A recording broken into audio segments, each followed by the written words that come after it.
ya shetani na watu wa Mungu ni penye antena za kiroho. Hapo halali mkiomba, nataka msielewe kinachoendelea. Mkiomba hakuna anayefunuliwa, hakuna anayeona. Watu wameomba giza, hawaelewi Mungu amesikia.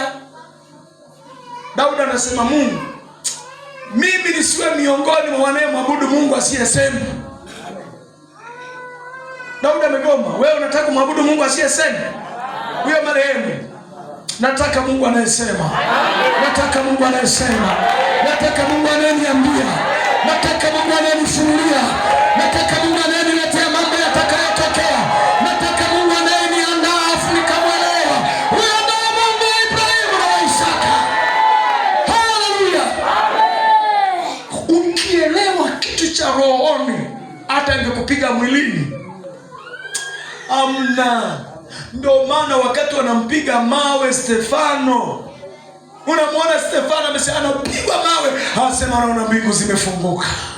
Mwana wa Adamu yule pale, yani hasikii maumivu haya anayopigwa, anaiona mbingu. Zile mbingu fahari yake ni zaidi ya maumivu. Zile mbingu fahari yake ni zaidi ya maumivu, zaidi ya mateso, zaidi ya vifungo, zaidi ya ugonjwa, ni zaidi. Na mimi ninasema usizibwe masikio kwa sababu ya mateso. Macho yako yafunuliwe, yafunuliwe, yafunuliwe, yafunuliwe. Yesu yafunue macho watu waone. Uko tayari? Yesu amesikia, yuko hapa. Watu wataona hapa hapa hapa hapa. Yaani Mungu anapokuja hivi anakuja kushughulika na mtandao wa kiroho, kwamba urudishwe mahali pake. Anaposema nitamimina roho yangu, maana yake itamiminwa kila kitu, mtakuwa mnajua kabisa. Yaani unaenda ibadani, unajua anasoma atakalofundisha mtumishi leo. Amina. Unajua kabisa. Leo mtumishi amefundisha somo hili. Sema namsema wewe Mungu. Siku moja nilikuwa naenda mahali. Tena nilipofika pale, tena ulikuwa msibani. Nimekaa hapo, nasikia mtumishi atasimama kuhubiri Luka. Sasa hizi ilikuwa ni siku nyingi sana, nimesahau na hicho kitabu. Anasema Luka mlango fulani mstari fulani. Sasa mimi nasikia nani anayesema? Nani anayesema? Nimekaa hapa nisema ngoja nisikilize. Anakuja mhubiri kuhubiri pale. Ninasikia la kwanza, Luka mtakatifu. Amen. Anaenda kwenye mstari fulani. Nilikuwa kiroho kuliko wenzangu pale, maana nilikuwa najua. Haleluya, haleluya. Mungu sio Mungu marehemu. Atumwabudu Mungu marehemu. Tunamwabudu Mungu aliye hai. Haleluya. Yesu. Hapo pazuri. Sema amen. Jamani sema amen. Angalia kitabu cha Warumi. Kitabu cha Warumi anasemaje? Kitabu cha Warumi mlango wa 8 mstari wa 16. Kitabu cha Warumi mlango wa 8 mstari wa 16. Nasemaje? Neno la Mungu linasema Warumi 8:16. Roho mwenyewe hushuhudia pamoja na roho zetu. Roho mwenyewe hushuhudia pamoja na roho zetu ya kuwa sisi tu watoto wa Mungu. Sisi ni watoto wa Mungu. Anaibisha ni nani? Roho mwenyewe. Roho mwenyewe. Hapo sasa sio roho ya mtu. Anasema roho, anaposema roho mwenyewe, angalia ile herufi ya kwanza. Ara. Ni ndogo ni kubwa? Huyo ni Roho Mtakatifu. Roho mwenyewe anashuhudia pamoja na roho zetu ya kwamba sisi ni watoto wa Mungu. Hapa tulipo si ni watoto wa Mungu. Usiseme mnajifanya, anajifanya Roho Mtakatifu aliyetushuhudia sisi. Kwa mioyo imeumbwa na Roho wa Mungu. Taarifa zinaingilia huko wakati haujatosha. Amen, amen. Sikia, roho huwa inachukuliwa na kupelekwa mahali pengine. Ngoja tuingie ndani kidogo, ni kuonyesha hiyo roho yako ilivyo. Amen, amen. Ngoja tuingie ndani kidogo, hapo ni kuonyesha hiyo roho yako ilivyo.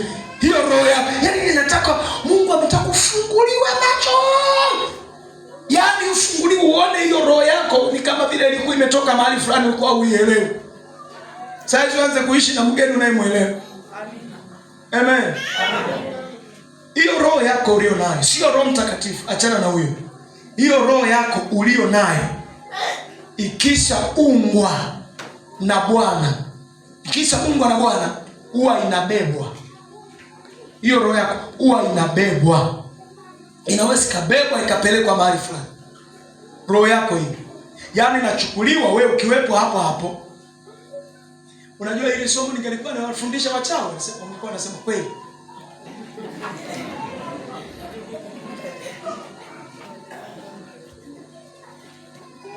Maana na wao upande wao ni hivyo hivyo. Kasoro sisi huku wametutenda hila tusiwe roho zetu zinachukuliwa. Jamani, uchawi sio mtu. Uchawi ni roho inayomiliki roho ya mtu. Uchawi ni roho inayomiliki roho ya mtu. Na Roho Mtakatifu anapoimiliki roho ya mtu, hiyo roho ikimilikiwa na Roho Mtakatifu, muda mwingine huwa anaichukua na ipeleka mahali. Wewe unabaki hapo. Halafu akiipeleka mahali, kule alikoipeleka inaanza kuona. Fungua kitabu cha Ezekieli. Ezekieli 37. Ezekieli 37 mstari wa kwanza. Ezekieli 37 mstari wa kwanza. Ndiyo. Mkono wa Bwana ulikuwa juu yangu. Mkono wa Bwana ulikuwa juu yangu. Naye akanichukua nje katika roho ya Bwana. Naye akanichukua nje katika roho ya Bwana. Nilitaka kuliona hilo neno. Mkono wa Bwana ulikuwa juu yangu, naye akanichukua katika roho ya Bwana akanipeleka nje. Maana Ezekieli anachukuliwa, anabebwa.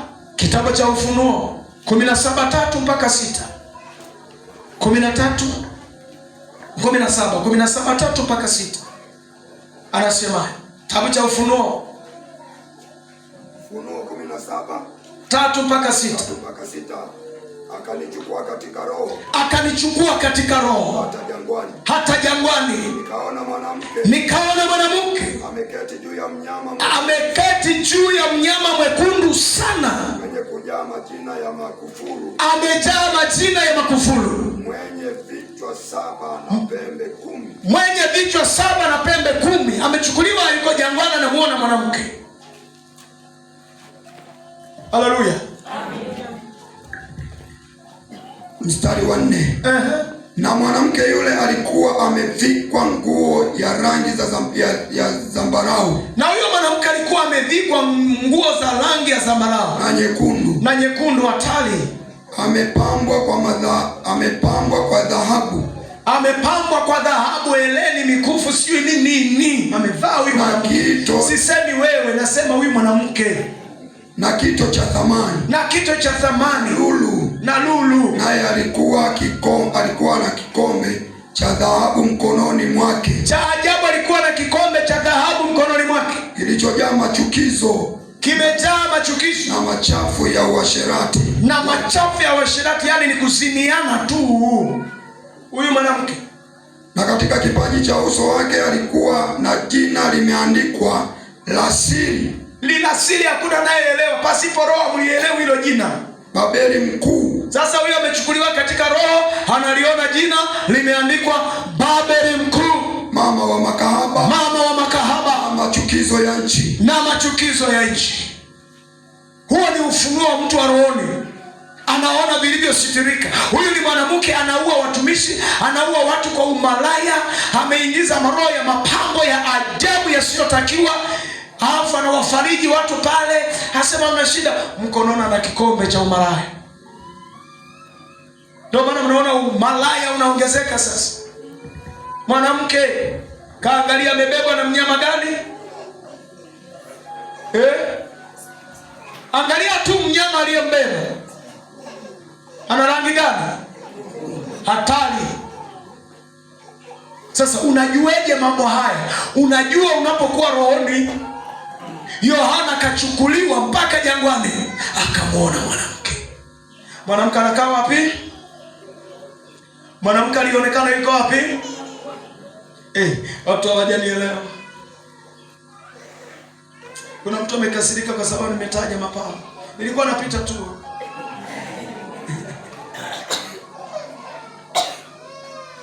Amen. Sasa ninakwambia tukikasirika shida nini? Si heri uambiwe afanye maamuzi. Amua. Fanya maamuzi mwenyewe. Kama unataka endelea nayo, ila madhara unayajua. Kwamba huyu mwanamke huyu ndio mwenyewe ofisi yake. Hii ni ofisi yake. Sasa sikia. Jambo la kwanza ninaona utakuliona. Kwanza mwanamke alikuwa anakaa wapi? Anakaa jangwani. Jangwani ni eneo ambalo hakiishi kiumbe kilicho hai. Jangwani hakuna tumaini. Maisha jangwani ni maisha ya kukata tamaa. Sasa anaposema mwanamke huyu alikuwa jangwani, maana yake kuna wakati ambao mtu anapita kwenye mazingira ya jangwa. Ile hali ya jangwa ile ndo anapokutana na mambo fulani. Muda unaposikia ukame, ukaufugiza nini, huo muda hilo ni jangwa limeingia. Utakutana na mwanamke huyu, utavaa mavazi ya mwanamke huyu, kwa sababu ndani kumezima. Si jangwa tayari limeingia. Ukiomba maombi ndio yale ya kukohoa. Kumezima ndani. Uko jangwani. Lakini ukirudi kwenye nguvu za Mungu, huyu mwanamke huwezi kukutana naye. Hata ukikutana naye unamwambia toka zako, na mwenyewe haji kwako. Huyu ana kikombe na amelewa kwa damu ya watakatifu. Pale chini anaeleza kwa damu ya watakatifu amechinja, ameua, amemwaga damu. Huyu unaijueje hii roho? Macho yafunguke. Kwenye paji la uso, Babeli mkubwa, mama wa makahaba. Yaani mnapoona makahaba, mama yao ndo huyu. Na wenyewe hawajai muona. Tunamuona sisi wa rohoni, kwa sababu hii ni roho iliyokaa kwenye ulimwengu wa giza. Na ndio sasa. Jamani, mnaelewa sasa? Roho huwa inachukuliwa. Roho huwa inabebwa. Tutafika. Roho, andika kipengele hiki. Roho inaweza kuhudhuria kwenye kikao fulani, halafu mtu hayupo. Yaani roho ya mtu inaweza kuhudhuria kwenye kikao fulani. Yaani kama miongoni mwa waliokaa, halafu mwili haupo. Mtu hayupo.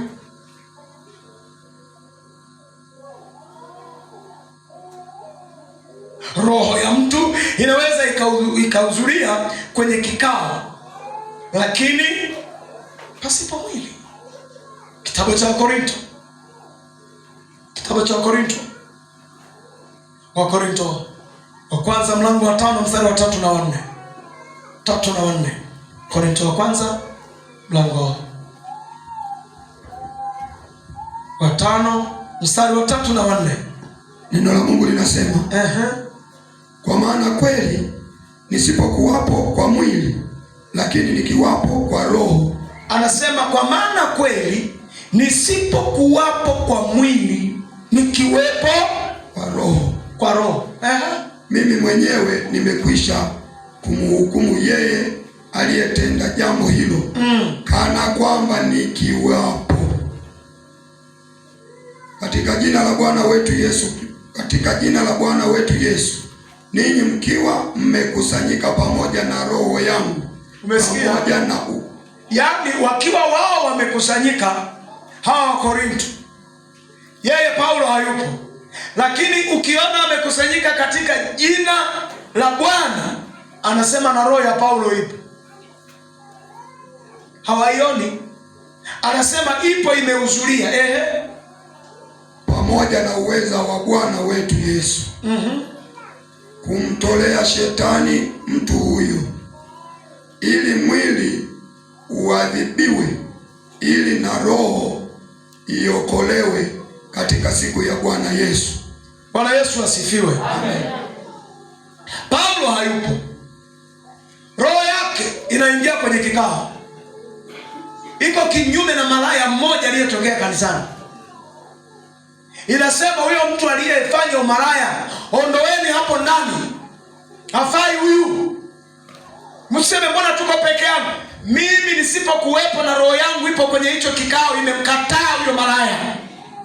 Roho yake ipo, mwili wake haupo. Sikia, ndio maana wakati mwingine unaweza kaona wewe, mtu anaweza akachukuliwa akapelekwa kwenye kikao cha wachawi. Yaani unachukuliwa kabisa, unapelekwa kwenye kikao cha wachawi. Ukifika pale na wewe unakuwa miongoni mwa waliokaa, unaanza kusikiliza wanavyopanga mipango. Mwaka huu bahati asimalize, tuanze kuua mke, watoto na wote waliokuwa pamoja naye, na wewe upo hapo. Na waona na wanayesema yule pale unamfahamu na yule pale, na wewe upo alafu husemi. Yani wewe husemi pale, ukipelekwa roho yako haisemagi, ila imepelekwa kusikia na kuona. Kwa hiyo unakalizwa pale, mpango wa kwanza mpaka wa mwisho. Anasema mwenzenu naona ndoto. Usingizi ukitoka, jamani, tutaona mlokole akiamka haraka, shindwa katika jina la Yesu, hamnioni. Pole. Haleluya. Pole. Sijukaamusha na wengine wala wasio wahusika, unawasumbua. Amen. Mungu anachukua roho ikaone mpaka maadui wasema inasikiliza. Kumbe ili ujipange vizuri, uanze kuwatandika. Yaani unawapiga, unaanza kutangaza walichokaa na ajenda ya kwanza na ya mwisho, na wenyewe wanasema hicho kitu kilitokea kwa nani? Kwa Elisha. Elisha amekaa Dothan, mipango ya mfalme wa Shamu anaielewa yote. Kwa nini? Roho ya Elisha ilikuwa inaenda Shamu. Yeye yuko Dothan, roho yake inaenda Shamu kwenye kikao cha mheshimiwa, wanapojadili habari ya Israeli na mwenyewe yupo. Wakimaliza kikao na roho yake inaondoka, inaenda kumwambia mfalme, usihudhurie maeneo fulani, kuna mambo mabaya, peleka vikosi. Akapeleka vikosi, wanakuja wasabu, wameshakamatwa. Kwa nini? Roho ya Elisha ilikuwa inaelewa. Mfalme akafanya hivyo zaidi ya mara moja, wakapigwa zamu zote. Akaita kikao cha utafiti, nani aliye upande wa wana wa Israeli? Ni nani hapa? Akasema wala usihangaike mheshimiwa, kuna mtu kule anaishi kule Dothan, anaitwa Elisha. Chochote anachosema kwenye chumba cha ndani kaelewa vyote. Hivi anamaanisha na ya leo ameshaelewa. Yaani anayosema haya ameshaelewa. Wakamwambia basi, akasema basi mwende mkatafiti tuone na kawa. Basi sio swala la kutafiti, tunaelewa ni Dothani. Pelekaka vikosi vinakuja, alafu hatimui mbio, ndio anajifunika blanketi.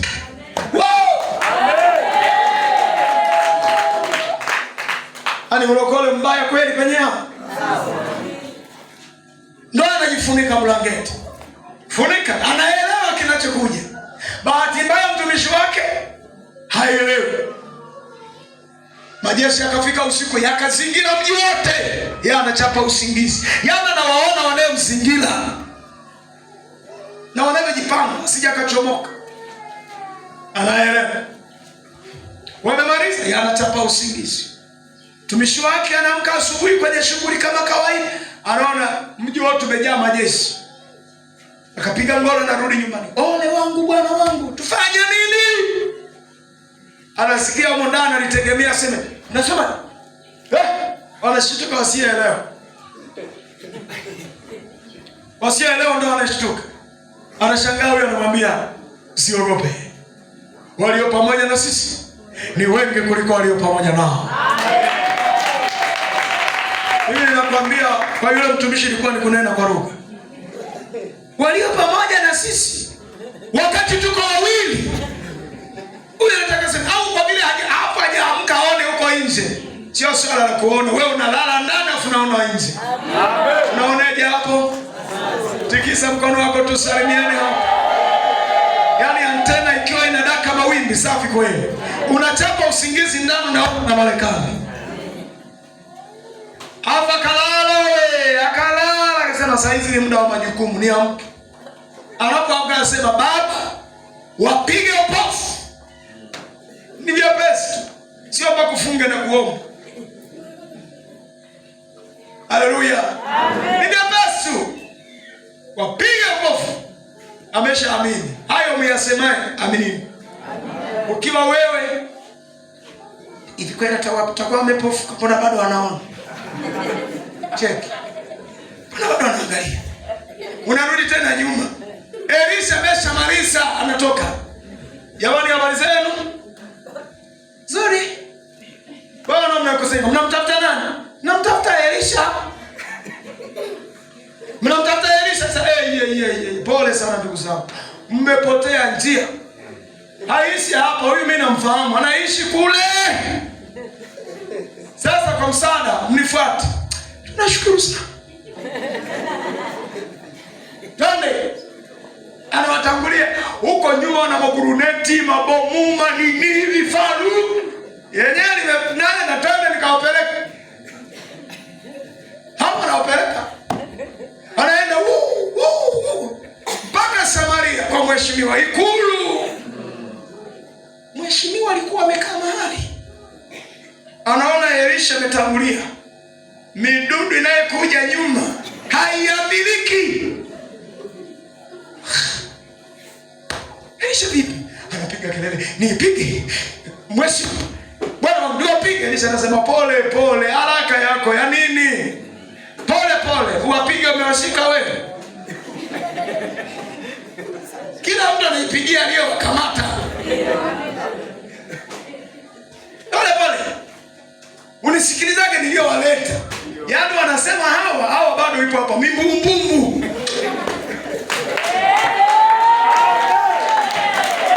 Hawa ni wokovu mbaya kweli penyewe. Mimbumbumbu iko hapa. Wameona msaada. Akaambia, "Haya, jamani mkae hapa." Wakakaa.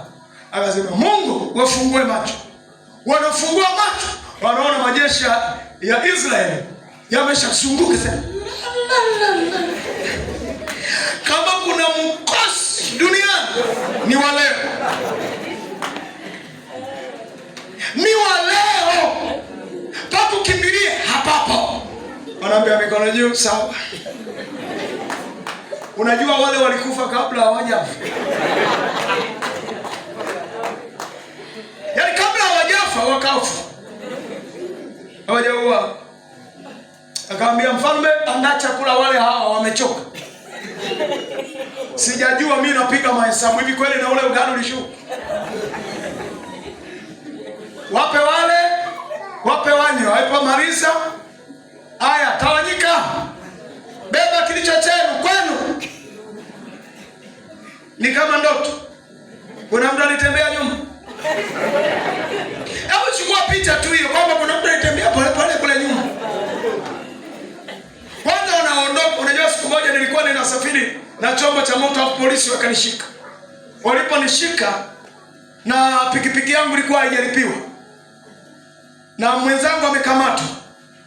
Alipokamata ule mwenzangu, mimi nilikuwa nyuma. Piga mkono msimamisho hapo. Na mimi nakuja, piga mkono weka hapo. Nilikuwa nimefunika elementi uso wangu. Nikafika pale nikaona nampiga maswali pale, alafu wakali. Mimi nikasema leo kitaeleweka. Alafu wakati huo nilikuwa naenda kwenye huduma. Wakagawana, mwingine anaendelea kusema na yule. Alafu mwingine akaja kwangu. Alipokuwa anakuja, mimi nilikuwa nimeinua kwenye usukani hivi. Alipokuwa anakuja nikatoa nikapandisha lile kioo la element, nikapandisha hivi. Nikaona askari yule anasema, "Tumishi wa Mungu, wewe wapi?" Anasema, "Ndio." La kwanza, "Tumishi wa Mungu na wewe?" Akaniambia, "Unaenda wapi?" Anasema, "Bwana, ninaenda mahali hapo." Kwanza niulize, "Umetoka wapi kwenye huduma?" Anasema, "Sijatoka kwenye huduma, naenda kwenye huduma kijiji fulani." Akaniambia, "Nenda, ila bwana pikipiki lipi yake."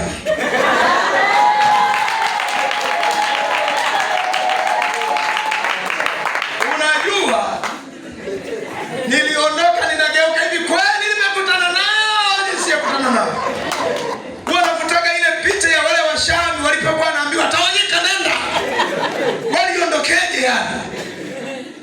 Haleluya. Zamani haleluya.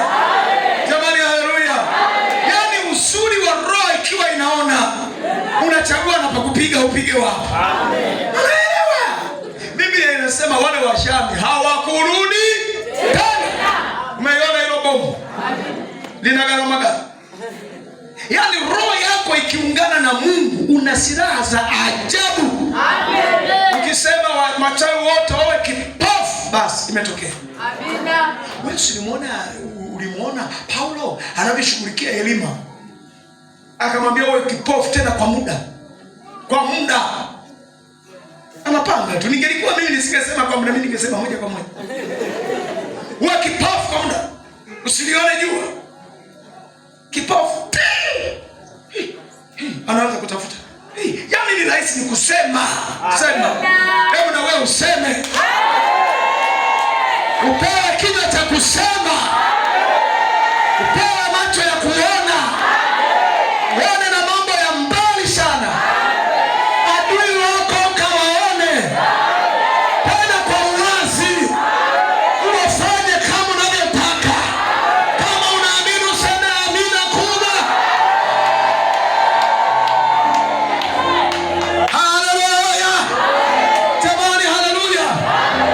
Usiubebe wokovu kwa namna kama dini hivi. Wokovu sio dini. Wokovu ni Mungu ndani ya mtu. Wokovu ni neema ndani ya mtu. Wokovu ni uponyaji ndani ya mtu. Wokovu ni kujua siri za ufalme wa Mungu ndani. Na siri zenyewe ndio hizi. Atakushinda nani wewe? Hebu jisemea hapo ulipo kama mimi, nani atanishinda mimi? Hatusemi mtu wa kule yule hajaje, anasema wewe uliyekuja hapa. Unakaa unajisemea hivi, hapa nilipo mimi mpaka hapa nilipofikia hapa. Nani ananisumbua hivi hapa nilipofikia? Unaanza kumuona yule adui aliyokuwa kama mrefu, unaanza kuona anapungua, huyo anaenda chini, sisimisi. Kama kasisimisi tu anashuka kale. Unasema sijui nianzie wapi kumuonyesha kazi. Haleluya. Na hapa tumekuja kuchukua kazi. Tukirudi mtaani kitaeleweka. Unakimbia mchawi, yeye akimbie yeye. Yaani yeye ndiye atimuke. Mwingine anasema mzee, anasema sioni hata la kufanya. Wewe mwenzetu kipofu, huoni la kufanya wakati adui yupo? Huoni la kufanya? Antena zimezimba. Inua antena zako. Zianze kudaka mawingu. Dishi lako liwe wazi. Dishi lako lianze kuelewa. Haleluya. Ngoja tukamaliza jamani, tukale na ugali. Sema mtumishi huyu hana na ubiri yaani mpaka kesho. Amen. Amina. Amen. Amen. Sema wewe njaa usiume. Subiri kidogo. Nimeshasikia. Sikusema. Yaani nasema afu. Amen namna hiyo. Ukiona hata hapo ulipokaa kuna kitu kinauma unakiambia. Nyamaza kimya. Usianze kukisikiliza. Mbona kinaendelea kuuma? bado uko kwenye shule ya chekechea. Amen. Amen. Tumalize kipengele hiki. Roho iliumbwa ili liwe eneo maalum la ibada kati ya mtu na Mungu. Roho iliumbwa. Roho iliumbwa ili liwe eneo maalum la ibada kati ya mtu na Mungu. Kati ya mtu na Mungu.